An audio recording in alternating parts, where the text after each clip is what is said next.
Hey guys, how you doing? Today I'm going to be doing a couple things with my son Charlie. Say hi, Charlie. Hi. All right. So what I do is a lot of times you'll see in my videos there's a neutral zone drill that I do that has some overspeed. You've seen it with Cassian Pro and Ekblad and stuff. And it's one of the videos that I've had because my microphone broke in the summertime. I didn't get a chance to explain why I do it. So the purpose of this is twofold. So what we do is we start on the blue line and we go around the neutral zone circle.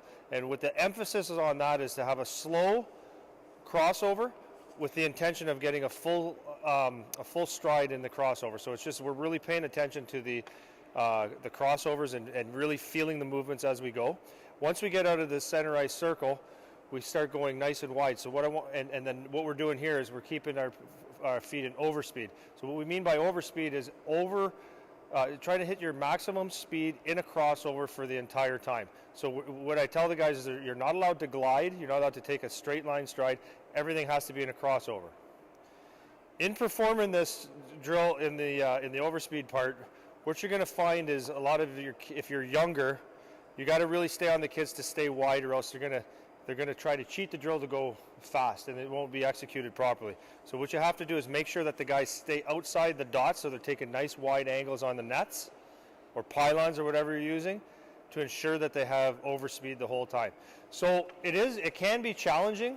I know sometimes when I do it, because I don't skate as well as I used to, I find that I have to kind of time my feet a little bit, but this is part of the process, is just to keep their feet moving, figure out how to keep their feet moving even when it's uncomfortable. And by the way, you can do this obviously with or without pucks, and you can also add if you have access to 4 nets, and you have coaches and helpers, or you can figure it out as a coach. I mean, you got to be a little bit creative yourself. You could do this with some passing. So at the end of the drill, instead of finishing with a hard stop as you're going to see at the blue line, you could finish that with a pass to the corner, getting a pass back from a coach. So just a couple options there.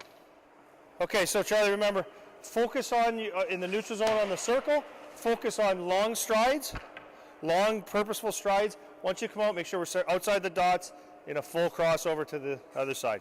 Okay, hang on. All right, let's go.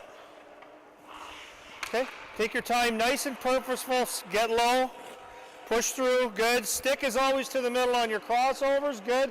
Now we're gonna pick it up in a crossover. Push, push, push, push, push, push, push, push, push, stay in a crossover, stay in a crossover, good job, all the way in a hard stop at the blue line, hard, hard, hard, good.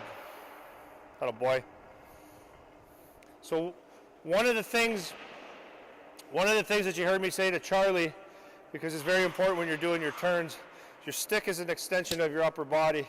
So every time that you're turning or in a crossover, your stick should be in the inside of that turn. So on that side, on that turn, he was going to his stick side, so he had to stick to the middle. Obviously, when he goes this way, he's going to have 2 hands on his stick. Try to keep your shoulders level, and really in that centerized circle, really extend. Try to get full range of motion in your legs, and then try to get good overspeed on the outside. Nice and purposeful. Good. That's good. That's excellent. That's nice and long, Charlie. All right, let's pick up the pace now in the crossover. Good job, buddy boy. All the way right to the blue. Right to the blue with a hard stop. Good job, buddy. The one thing that you just heard me say is a hard stop to the blue line. And the reason I do that is a lot of the kids, when they do this, because it's taxing to get a couple laps around like that, is they're going to cheat from the red line in, or they think that they're almost done the drill. So I make sure that they get a hard stop at the blue line, so I know that they go right to the end and they finish. It's very important to me.